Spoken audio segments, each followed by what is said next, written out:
우주 속 은하들이 분포하는 우주 거대 구조의 모습을 보면 사람 뇌 속 신경세포가 연결된 모습이 떠오릅니다. 둘은 완전히 다른 스케일의 세상이지만 둘 다 거미줄, 그물처럼 긴 필라멘트가 복잡하게 얽혀있는 비슷한 모습을 하고 있습니다. 두 사진을 붙여놓고 비교해보면 정말 닮은 것 같죠? 사실 우주와 머릿속 뇌신경은 이런 겉모습뿐 아니라 또 다른 다양한 비슷한 점을 갖고 있습니다. 사람 뇌 속 신경은 약 1000억 개의 뉴런이 모여서 수많은 시냅스로 연결되어 있습니다. 마찬가지로 관측 가능한 우주 안에 약 1000억 개의 은하들이 존재합니다. 사람 뇌의 전체 질량에서 뉴런이 차지하는 비중은 약 25% 미만인데요. 나머지 75% 대부분이 물로 채워져 있습니다. 절묘하게도 우주도 비슷하죠. 우주에서 중력으로 모일 수 있는 일반 물질과 암흑 물질, 이런 모든 질량은 우주 전체 구성 요소의 25% 정도입니다. 나머지 75% 대부분은 우주 팽창을 가속시키는 미지의 에너지, 암흑 에너지로 채워져 있죠. 정말 절묘한 우연 아닌가요? 그래서 이런 유사성 때문에 얼핏 보면 정말 우리 우주가 어떤 거대한 생명체의 머릿속일 수도 있겠다는 생각이 들기도 합니다. 하지만 분명 우주와 머릿속 신경세포는 그 스케일도, 둘을 지배하는 메커니즘도 완전히 다른 세계입니다. 그렇다면 대체 어떻게 해서 우주와 뇌신경의 모습이 이렇게 비슷할 수 있을까요? 이 질문에 대한 답을 찾기 위해서 천문학자와 뇌과학자가 직접 만나 연구를 진행했습니다. 그리고 천문학에서 사용하던 통계적인 기법을 뇌신경에 똑같이 적용해서 두 세계가 얼마나 닮았는지를 수학적으로 입증했죠. 대체 우주와 뇌신경은 얼마나 유사할까요? 우주먼지의 현자타임즈, 우리 우주와 뇌신경 세포들이 보여주는 놀라운 유사성에 관한 이야기입니다. 뇌과학자는 대뇌와 소뇌 피질 샘플을 준비했습니다. 샘플을 약 4마이크로미터의 두께로 얇게 잘라서 그 속에 신경세포들이 분포하는 모습을 현미경으로 촬영했죠. 천문학자는 약 3억 광년 크기의 박스 안에 약 130억 개의 암흑물질 파티클로 구현한 고해상도 우주 시뮬레이션 데이터를 활용했습니다. 그리고 뇌신경과 똑같이 그 분포를 비교하기 위해서 시뮬레이션된 우주를 약 8천만 광년, 천문학적으로는 아주 얇은 두께로 잘라서 각 방향에서 바라본 우주 거대 구조의 단면 이미지를 얻었습니다. 이처럼 복잡하게 얽혀있는 복잡계가 통계적으로 얼마나 오밀조밀하게 모여있는지를 분석하는 다양한 수학적 툴이 있습니다. 그중 천문학에서 많이 사용하는 파워 스펙트럼이 있는데요. 전체 시스템의 각 지역이 전체 평균에 비해서 얼마나 높은 밀도를 갖고 있는지를 통해서 그 전체 시스템의 밀도 분포가 얼마나 고른지, 얼마나 요동치는지를 표현하죠. 이 상대적인 밀도 차이를 분석하는 영역의 크기를 아주 좁게 했을 때부터 아주 넓은 범위까지 변화시키면서 보는 스케일에 따라서 전체 시스템의 밀도 요동이 어떻게 달라지는지를 표현할 수 있습니다. 예를 들어 카페트를 보면 아주 좁은 스케일로 봤을 때에는 카페트 표면이 아주 까칠까칠하다고 볼 수 있지만 아주 큰 스케일로 보면 카페트 표면은 매끈매끈하다고도 볼 수 있죠. 놀랍게도 이 스케일에 따른 밀도 요동 정도의 변화를 보면 뇌 속 신경세포와 우주 거대 구조가 굉장히 유사합니다. 뇌 속 신경망을 1마이크로미터의 작은 스케일부터 시작해서 그보다 100배 더 큰 100마이크로미터 스케일로 넓혀가면서 보면 그 밀도 분포의 거친 정도가 점차 점진적으로 줄어듭니다. 놀랍게도 우주 거대 구조 역시 500만 광년의 작은 스케일부터 그보다 100배 더 큰 5억 광년 스케일로 넓혀가면서 그 밀도 분포를 보면 신경세포들과 거의 비슷한 양상을 그리면서 밀도 분포의 거친 정도가 점진적으로 줄어듭니다. 더욱 놀라운 것은 이와 비슷한 복잡한 패턴을 그리는 다른 자연현상들, 예를 들어 나뭇가지나 하늘 속 구름 분포, 파도가 칠 때 일렁이는 물거품의 패턴 등 이런 현상에 대해서도 똑같이 파워 스펙트럼을 그려보면 유독 뇌신경과 우주 거대 구조, 이 둘만 뚜렷하게 구분되는 똑같은 모습을 보입니다. 따라서 여러 자연현상들 중에서 유독 뇌신경과 우주 거대 구조, 이 두 가지만 굉장히 서로 닮은 모습을 하고 있다는 뜻입니다. 연구진은 뇌신경과 우주 거대 구조 속에서 각 노드마다 몇 가닥의 필라멘트가 연결되어 있는지도 비교했습니다.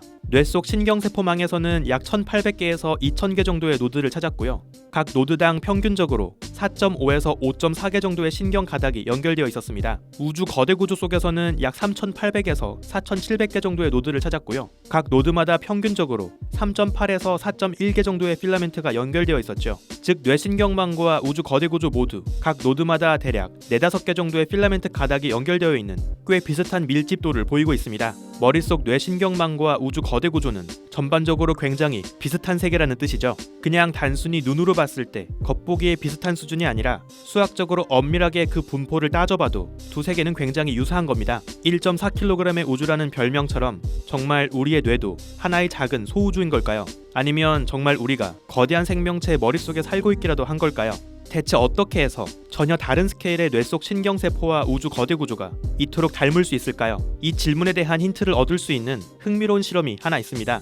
1958년 개봉했던 SF 영화 블룹에서는 마치 포켓몬 질퍽이 같은 비주얼의 점액질 괴물이 등장합니다. 이 영화 제목을 따서 블룹이란 별명으로도 불리는 굉장히 이상한 생명체가 하나 있습니다. 얼핏 보기에는 곰팡이처럼 보이기도 하는 이 녀석은 황색 망사 점균으로 동물도 식물도 아닌 균류에 해당합니다. 블룹은 눈도 뇌도 없는 단세포 생명체이지만 놀랍게도 기억력과 학습 능력을 갖고 있습니다. 블룹은 썩은 나무 표면이나 낙엽 위에 달라붙어서 흰 곰팡이를 먹으며 살아갑니다. 주변에 있는 먹잇감을 먹기 위해서 사방으로 노란 줄기가 뻗어나가며 성장하죠. 그런데 놀랍게도 블룹이 뻗어나가는 길을 보면 영양분을 가장 효율적으로 확보할 수 있는 가장 짧고 경제적인 최적화된 경로를 그립니다. 2000년 물리학자들은 블룹의 최단 경로 찾기 능력을 테스트하기 위해서 재밌는 실험을 시도했는데요. 마치 실험용 쥐가 미로 찾기 실험을 하는 것처럼 4cm 크기의 정사각형 미로 세트를 만들고 그 안에 블룹이 뻗어나가도록 만들었습니다. 미로의 출구에는 블룹이 좋아하는 먹잇감을 두었고 미로 입구에서부터 블룹이 퍼져나가도록 만들었죠.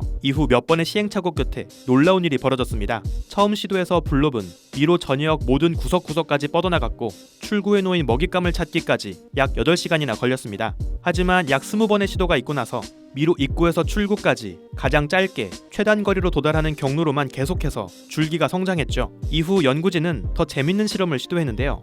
이번엔 단순한 미로 세트가 아니라 일본의 도쿄 주변 지형의 모양을 본딴 유리판을 하나 준비했습니다. 그리고 그 유리판 위에 도쿄 주변 인구 밀도가 높은 지역에 해당하는 자리에다가 블룹이 좋아하는 귀리 조각 먹잇감을 두었죠. 그리고 연구진은 이 유리판 중심에 블룹을 두고 블룹이 먹이를 먹기 위해서 어떻게 뻗어나가는지를 확인했습니다. 이번에도 역시 처음에는 사방으로 뻗어나가면서 먹잇감의 위치를 파악했죠. 그런데 약 26시간이 지난 후부터는 먹잇감이 놓인 자리까지 가장 짧은 경로로 효율적으로 뻗어나가는 방법을 찾기 시작했습니다. 놀랍게도 도쿄의 모양을 본딴 유리판 위에서 블룹이 찾아낸 최적의 경로는 실제 도쿄 지하철 노선이 뻗어있는 모습과 유사했습니다. 세계에서 가장 복잡하기로 유명한 도쿄 지하철의 노선은 인구가 밀집한 도쿄 대도시 거점들을 가장 효율적으로 연결하고자 고민한 결과일 겁니다. 놀랍게도 수십 년간 사람들이 고민한 끝에 완성한 그 복잡한 노선도를 단 하루 만에 단세포 생명체 블룹이 흉내를 낸 것이죠. 그래서 많은 과학자들은 이런 블룹의 놀라운 길찾기 노하우를 적용해서 내비게이션 등 여러 알고리즘에 활용하는 시도를 하고 있습니다. 그렇다면 이 블룹의 길찾기 노하우를 우주 진화에도 적용해 볼 수 있지 않을까요?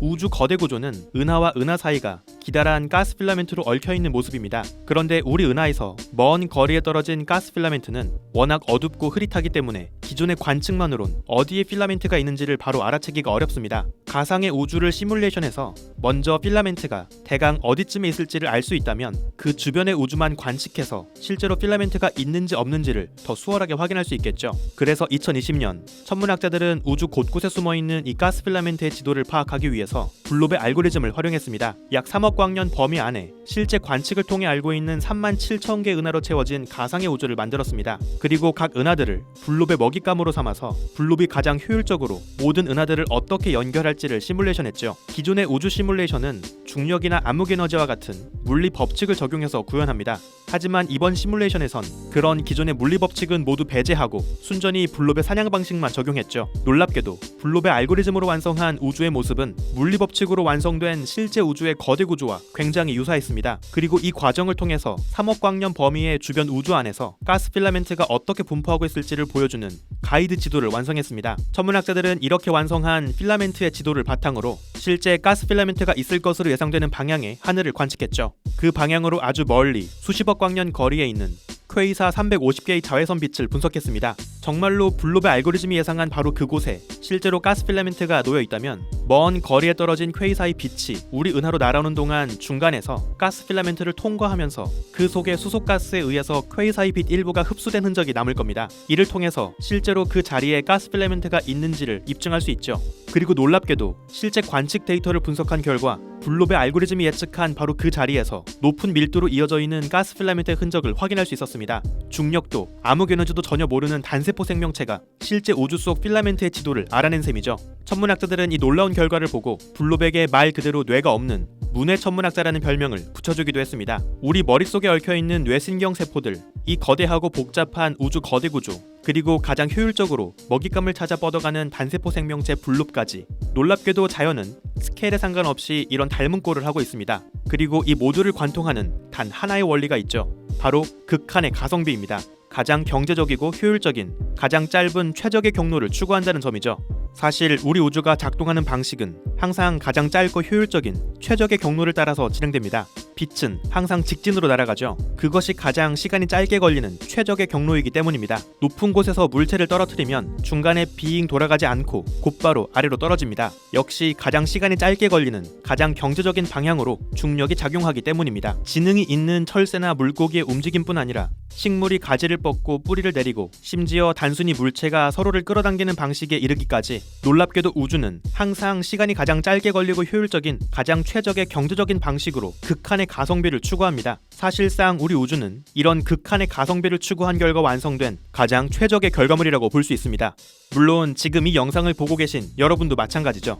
우리 우주는 왜 하필 이런 모습을 하고 있는 걸까? 왜 우리 우주는 하필 이런 방식으로 진화하고 있는 걸까? 대체 어떻게 해서 이 거대한 우주가 그 작은 뇌신경세포들과 비슷한 모습을 하고 있는 걸까? 어쩌면 이 질문에 대한 답은 사실 간단할지도 모릅니다. 단지 그것이 가장 비용이 적게 드는 가장 효율적인 방식이기 때문인 건 아닐까요? 지금 이 순간 우주에 존재하고 있는 우리는 모두 이 우주가 찾아낸 최적의 방식으로 완성한 너무나 소중하고 멋진 존재들입니다.